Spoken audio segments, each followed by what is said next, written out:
ցա պատգամավորներից գոնե մեկը ոչ ստապ վիճակում խմբի շտաբի մոտ վիրավորել է լրագրողներին, այնուհետև մի քանի սցենար այսպես բեմականացում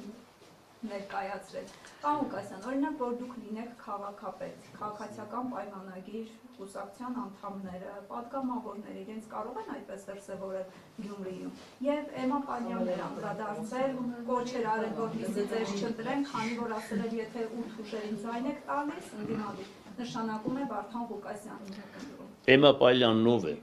Դուք հավատացեք, որ թե ուրեմն այս օբյեկտ դե մի հատ լսեք ասեմ։ Ուրեմն այդ աղջիկը ընդհանրապես ոչ պատմություն ունեցող, այս քաղաքում դրան ով է ճանաչում։ Ես ուրեմն իմ անունը տալով, իմ անունը տալով, անունը ինչ որ իմացան, թե այդպեսի շունչ կա քաղաքում, բան, ինչ որպեսի մարդիկ կան, բան։ Գիտեցեք, դրանք ընդհանրապես այս քաղաքում դրանց բոլորին ոչ ոք չի ճանաչել, ոչ ոք։ Եվ կյանք պատգամավոր դրա համար ասում են, որ կադրային քաղաքականությունը խայտարակություն է երկրում։ Ում ասես տարե դրել են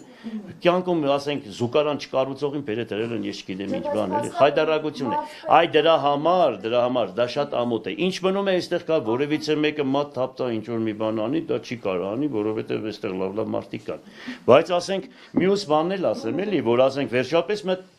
լրագրողներին անպատվելը միանշանակ չեմ ընդունում, բայց ինչ որ կարողանա տղա էլի բան ինչ որ տղամարդկություն բան ինչ որ բաներ անի ողջունում եմ, հա ինչ կա դուք եք խմում, աղջիկ եք դուք եք խմում, տղա է խմել է միտ գնաց է բռնցրել եք, որ այդպես է չի կարելի, ամոթել է, դիդավորյալ նենց արեցիք, որ վարկաբեկ եք, էդ էլ չեմ ընդունում, տղա է բան է արել, բայց եթե ասենք հայոյանք բան է անում աղջիկների բան, միանշանակ դա չեմ ընդունում, բայց դուք մի ստիպեք, որ մարդը խմած տեղը ինչ որ դառնա այդպիսի բաներ անի, թեկուզ ԿՊ-ից է, բայց որը որ ճիշտ է դա ասում եմ։ Այդքան բան։ Լևոն Վարսանյանը։ Ով։